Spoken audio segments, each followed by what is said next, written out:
They fought the Chinese, French, and Americans, but many Vietnamese consider the Republic of Korea the toughest foreign fighter troops they ever faced. Hey, welcome to Intense History. Today we'll be learning about South Koreans fighting in the Vietnam War. Believe it or not, over 300,000 South Korean troops participated in the Vietnam War. That's the second largest foreign contingent of troops in Vietnam, behind only the United States.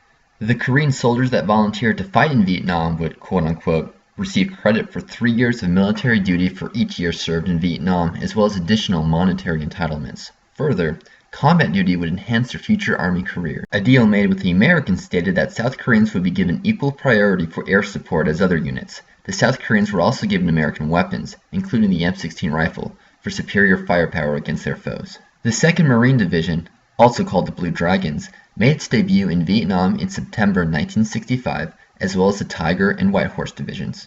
The South Korean soldiers were said to be more careful and display even better fire discipline and support compared to their American counterparts. Their methods of searching villages were effective by subjecting settlements to a series of detailed sweeps as opposed to Americans typically only doing one sweep. The Koreans had a high rate of weapons seized and were able to feel out the Vietnamese translators who were spies. In fact, American commanders felt the South Korean controlled areas were the safest, and the Vietnamese were said to avoid engaging Korean soldiers unless victory was certain. According to one U.S. report, quote, the enemy feared the Koreans both for their tactical innovations and for the soldiers' tenacity. The Koreans might not suffer many casualties, might not get too many of the enemy on an operation, but when they brought in 75 or 100 weapons, the Americans wondered where in the world they got them. They appeared to have a natural nose for picking up enemy weapons that were, as far as the enemy thought, securely cached away. Considered opinion was that it was good the Koreans were friendlies. The South Korean soldiers were able to surround an area by quick movement and stealth, and thoroughly search any area they fought in, receiving a very high enemy weaponry count. They would seal off an area no more than 10 square miles being brought in by land or air, which would come in at the same time. This cordon would be tightened and everything would be searched. Special reaction forces were used to plug holes in the perimeter if the enemy attempted to break out.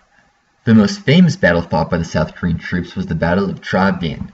In February 1967, North Vietnamese soldiers were planning on cutting communication lines and then wiping out a Korean company. The outnumbered by 4-1 South Koreans were prepared for the attack and used their superior firepower to counterattack Vietnamese attack points. 246 enemy troops were dead, and only 15 South Korean troops were killed. That's a kill rate of over 16-1. In an operation called Hang Kil Dong, the Koreans inflicted a 24-1 kill ratio. It is estimated the South Koreans killed over 40,000 North Vietnamese soldiers. This video won't discuss much about South Korean atrocities, but roughly 5,000 civilians dead are attributed to them, and some Vietnamese consider the Koreans as the cruelest war crime perpetrators in the Vietnam War. Either way, their effectiveness can't be ignored.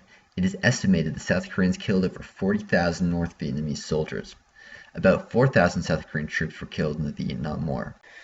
So, what do you guys think? Were the South Koreans the most lethal fighting force in Vietnam?